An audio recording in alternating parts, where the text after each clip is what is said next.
Good morning, student. You are most welcome in your online classes.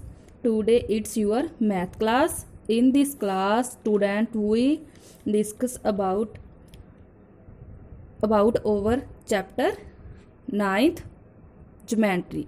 Firstly, we discuss definition related to this chapter. Now, our first definition is point. हाँ जी बच्चे, पहला us discuss करांगे कि point क्या होता है। अगर हम पेपर पर एक डॉट बनाते हैं तो उसे हम पॉइंट बोलते हैं। जैसे कि हम एक पेपर लेते हैं और उससे हम अपनी पेंसिल के साथ एक डॉट लगा देते हैं तो हम उससे क्या बोलते हैं, पॉइंट। हाँ जी बच्चे, पॉइंट की कोई भी लेंथ और ब्रेथ नहीं होती। जैसे हमने पेपर पर एक पॉइंट लिया, उसको हमने एम का नाम दिया तो हम उस पॉइंट को एम पॉइंट बोलेंगे। जैसे कि हमने एक पेपर लिया और उस पेपर पर क्या किया, एक पेंसिल के साथ एक पॉइंट बना दिया तो हम उस पॉइंट को क्या बोलेंगे, एम पॉइंट।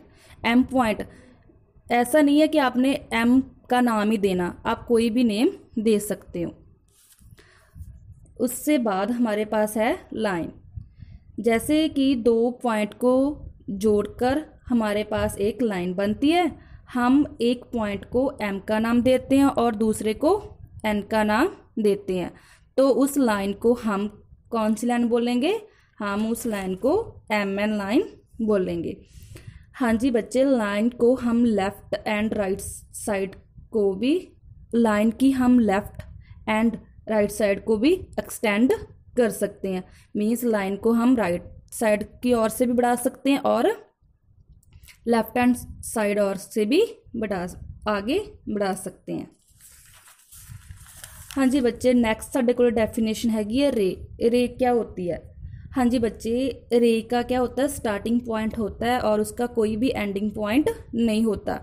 लाइन को और रे को क्या करते हैं, हम एक स्टार्टिंग पॉइंट लेते हैं और उसका कोई भी एंड पॉइंट नहीं होता। मीन्स कि ये जो रे है वो आगे तक चलती रहती है। उससे नेक्स्ट हमारे पास है लाइन सेगमेंट। लाइन सेगमेंट क्या होती है? लाइन सेगमेंट को दो एंडिंग पॉइंट होते हैं। उसकी लेंथ क्या होती है, फिक्स होती है। लाइन सेगमेंट होती है ना, उसके क्या होते हैं, दो एंडिंग पॉइंट होते हैं। उसकी लेंथ क्या होती है, फिक्स होती है।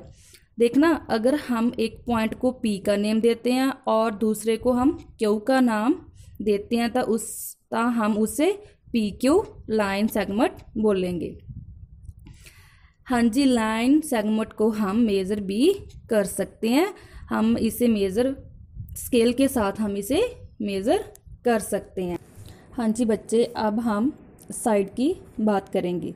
जैसे हमें पता है कि डॉट्स और पॉइंट को जोड़ने से हमारे पास एक लाइन बनती है, इसी तरह से लाइन सेगमेंट को जोड़ने से हमारे पास एक शेप बनती है। जो हमारे पास शेप बनती है उसकी बाउंड्री भी होती है। जो बाउंड्री वाली लाइन सेगमेंट होती है उससे हम क्या बोलते हैं, उसे हम साइड बोलते हैं। जैसे कि स्क्वायर की भी 4 साइड होती है। हाँ जी बच्चे, अब हम एंगल्स बारे बात करेंगे। लाइन सेगमेंट की हेल्प से हम ट्रायंगल की शेप भी बना सकते हैं। जैसे कि ट्रायंगल में 2 लाइन सेगमेंट जोड़ने से उनके बीच एक एंगल बनता है। इसी तरह से ट्रायंगल में 3 लाइन सेगमेंट जोड़ने पर हमारे पास 3 एंगल बनते हैं। जब हम 2 लाइन आपस में एल शेप में जोड़ते हैं तो हमारे पास राइट एंगल बनता है। हाँ जी बच्चे, 90 से छोटे वाले एंगल को हम एक्यूट एंगल कहते हैं। जैसे एंगल हो गया हमारे पास 60 डिग्री, 30 डिग्री, और 90 से बड़े वाले एंगल को हम ऑब्ट्यूस एंगल कहते हैं। हाँ जी, 2 लाइन को आपस में एल शेप में जोड़ने से हमारे पास 90 डिग्री का एंगल बनता है। जो एंगल 90 डिग्री से कम होते हैं, मीन्स उससे छोटे होते हैं, हम उसे एक्यूट एंगल बोलते हैं।